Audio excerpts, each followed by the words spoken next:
विश्वामित्र की कथा। विश्वामित्र राजा थे।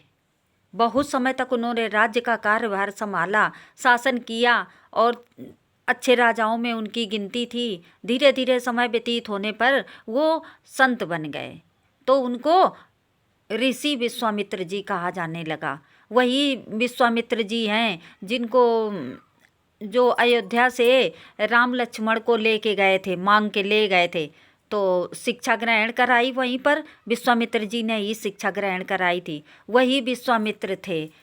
ये विश्वामित्र जी बहुत बड़े तपस्वी थे। एक बार इंद्र को लगा कि ये तपस्या कर रहे हैं तो कहीं ऐसा तो नहीं है कि हमारा इंद्रासन लेना चाहते हो, क्योंकि इंद्र कोई विशेष व्यक्ति नहीं होता है, जो अच्छे कर्म करता है वही इंद्र का पद पाता है।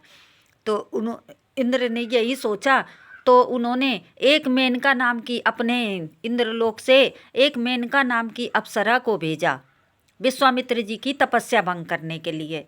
तो विश्वामित्र जी तपस्या में लगे हुए थे, अपना ध्यान मग्न थे। तो उसी समय मेनका अप्सरा आई और नाचने गाने लगी। तो विश्वामित्र जी की तपस्या भंग हो गई और उनकी आँख खुली तो उन्होंने इतनी सुंदर स्त्री को देखा तो मोह में आ गए और मेनका को अपनी पत्नी बना लिया, गंधर्व विवाह कर लिया और उनके साथ रहने लगे। अब उनकी तपस्या भंग हो चुकी थी।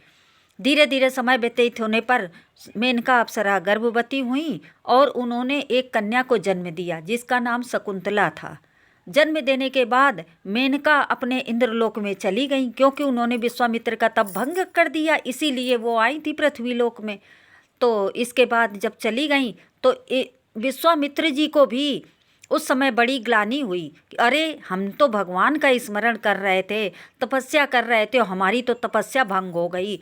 तो उन्होंने भी अपनी बेटी शकुंतला की परवाह न करते हुए वो भी जंगल में तपस्या करने के लिए चले गए। इधर जो ये शकुंतला थी, इनको एक आश्रम में छोड़ दिया था, तो उसी आश्रम में कर्ण नाम के ऋषि थे। उन्होंने इनका पालन पोषण किया और धीरे धीरे समय व्यतीत होने पर ये बड़ी हो गई। आश्रम में रहती थी, खूब अच्छे से इनका पालन पोषण हुआ।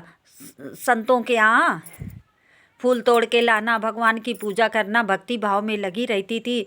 तो एक बार हस्तिनापुर के राजा दुष्यंत वहाँ शिकार खेलते हुए आए, शिकार खेलने के लिए। तो वहाँ पर घूमते घूमते जंगल में बिछड़ गए और वो उसी आश्रम में पहुँचे। उस समय कर्ण ऋषि वहाँ पर नहीं थे। तो जब वहाँ पहुँचे तो उन्होंने शकुंतला को देखा और शकुंतला उनको बहुत सुंदर लगी। तो उन्होंने शकुंतला से गंधर्व विवाह कर लिया और इसके बाद काफ़ी समय तक वहाँ रहे। फिर उन्होंने कहा कि हम अपने राज्य को जा रहे हैं और वहाँ जाने के बाद फिर हम तुमको अच्छी व्यवस्था के साथ, मतलब तुम्हारे साथ विवाह करेंगे और तुम्हारे साथ तुमको रानी बना करके अपने यहाँ रखेंगे। इतना कह करके और पहचान के, वो बोली हमको पहचानोगे कैसे? तो उन्होंने एक अंगूठी दे दी और कहा ये अंगूठी राज चिन्ह है, समझो।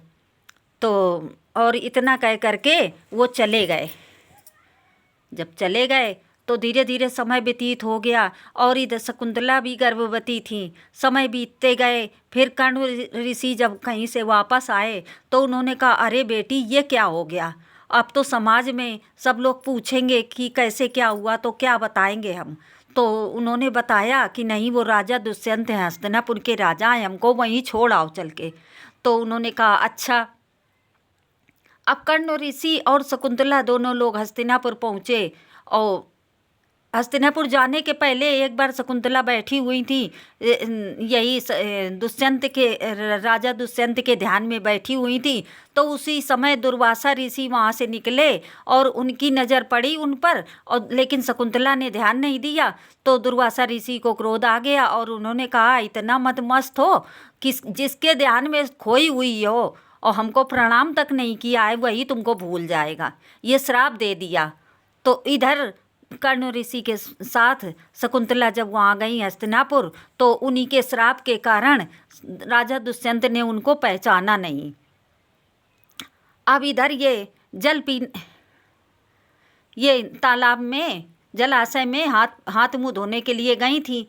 तो वहाँ पर इनकी अंगूठी भी गिर गई थी। तो जब राजा दुष्यंत ने कहा कि हमको नहीं याद है कि तुम कौन हो, तो कहते हैं कुछ बताओ पहचान। तो बोली आपने अंगूठी दी थी, हाथ देखा तो अंगूठी उनके हाथ में थी ही नहीं, तो कोई पहचान भी नहीं बता पाई। इसके बाद जो है तो परेशान हो गई, कर्ण ऋषि के साथ फिर वापस आके फिर वो रहने लगी आश्रम में ही, जंगल में आश्रम जहाँ बना हुआ था वहीं पर रहने लगी। और जो है उनके एक संतान हुई जिसका नाम भरत था। यही भरत आगे चल के जिनके नाम पर भारत पड़ा, अपने देश का नाम।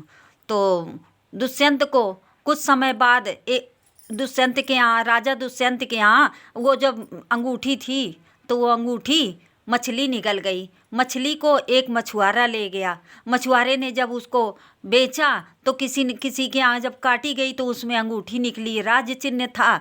तो राजा दुष्यंत को दी गई। तो राजा दुष्यंत को याद आ गया कि अरे ये हमने शकुंतला नाम की थी जो ऋषि आश्रम में, उसी को हमने दी थी, उसके साथ हमने गंधर्व विवाह किया था। तो उनको याद आ गया। तो वो ढूंढने के लिए निकले। ढूंढते ढूंढते ढूंढते ढूंढते उनको राजा वही पुत्र भरत मिला।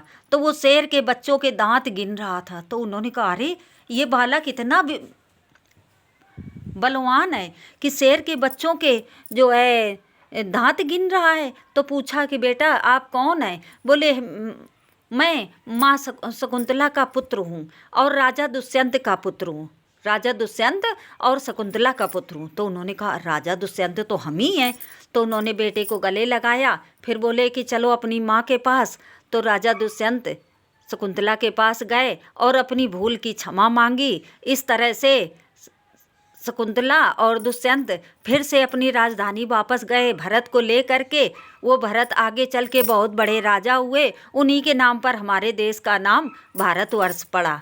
बोलो श्री वृंदावन बिहारी लाल की जय।